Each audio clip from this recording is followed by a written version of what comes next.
यहाँ से हम दिल्ली जा रहे हैं तो जैसे वही मार्केट की जर्नी है, सो 25,000 का लेवल कहाँ तक पहुँचे हम? सूरत, बड़ौदा?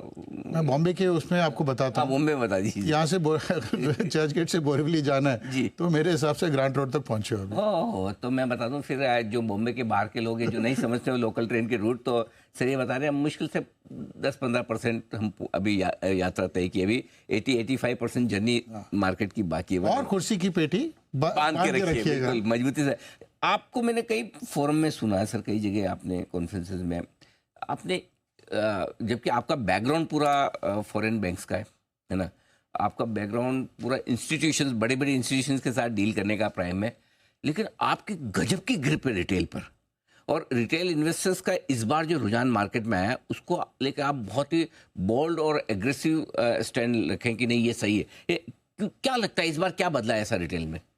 मैं सिर्फ उदाहरण इस तरीके का दूंगा कि 1980 से लेके 2020 तक जो यूएसए में हुआ है, पेंशन प्लान 401k प्लान बोलते हैं, और इंडिविजुअल पैसा आया है, 30-40 साल की तेजी वहाँ चली है, क्योंकि अल्टीमेटली इंडिविजुअल पैसा आया है, individual savings, and as the population gets younger world wide अगर आप देखोगे जो और एग्जांपल मैं ऐसे वॉरेन बफेट का भी दूंगा, जैसे उनको 60 साल की उम्र में उनका नेटवर्थ वाज 1 बिलियन, 90 साल की उम्र में उनका net worth is close to 100 billion और मोर देन दैट। तो बहुत कुछ एक्सपीरियंस से हुआ है, लेकिन उनका जो पोर्टफोलियो डाइवर्सिफिकेशन था और जो पोर्टफोलियो डाइवर्सिफिकेशन इस जनरेशन का है बहुत अलग है।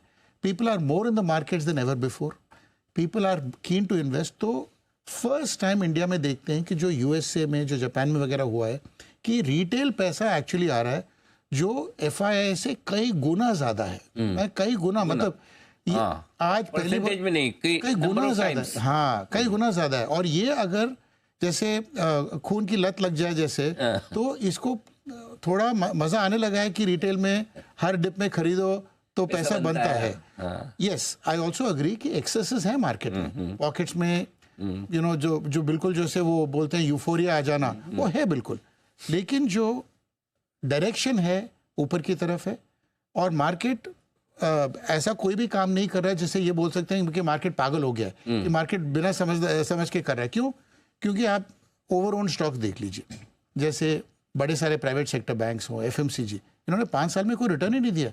The number 1 private sector bank in India last 7-8 years में has not beaten the Nifty returns. Correct. तो कहाँ यूफोरिया कहाँ है? तो यूफोरिया कहाँ है? इंडेक्स का पीई आप देख लो, 21-22 का पीई है इंडेक्स का। ट्रू। बट जो फ्लोट कम हो और पार्टिसिपेशन ज्यादा हो, पागलपन तो होगा। तो पागलपन का ये डजंट मीन कि पूरा मार्केट पागलपन के मतलब वो दौर में उलझा हुआ, ऐसा नहीं है। मार्केट मेरे हिसाब से on its own is sensible. Market is a slave, मतलब मार्केट ये चाहता है कि जहां ग्रोथ हो वहां मेरा पैसा जाए। ट्रू। और ग्रोथ के लिए दे आर विलिंग टू पे एनी अमाउंट। तो जहां ग्रोथ देखो तुम, तो 2010 से लेकर 2020 कंज्यूमर का ग्रोथ था, राइट। 2010 से 2020 से 30 is the industrial as in the industrial manufacturing and industrial. तो उसमें क्या है, इस दौरान सीमेंस का रिजल्ट 3-4 गुना हो चुका है, स्टॉक भी 3-4 गुना हो चुका है।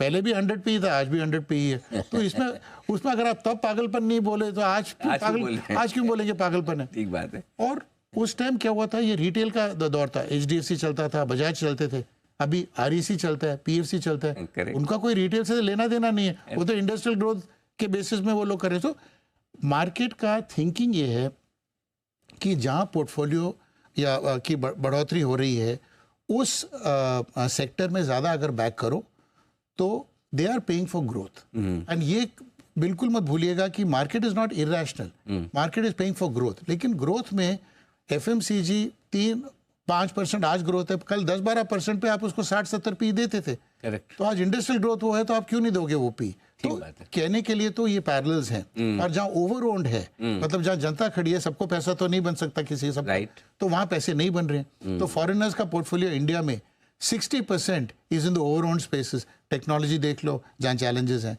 फाइनेंशियल्स देख लो वहां चैलेंजेस है, एफएमसीजी देख लो वहां चैलेंज है, कैपिटल अपना इंडस्ट्रियल्स में है इतना नहीं है, न्यू एज कंपनीज में है इतना नहीं है। तो I think the mood is you have to identify. तो अभी भी रिसर्च का ये नहीं कि इंपॉर्टेंस नहीं है, लेकिन you have to do research to figure out where the opportunities for growth are और जहाँ ओनरशिप कम हो।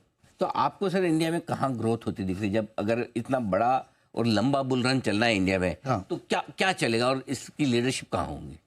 सो आई थिंक अगर आप देखोगे रोटी कपड़ा मकान के बाद पीपल से डेटा, डेटा का एक मतलब, now data means everything link to telephony, everything link to the infrastructure.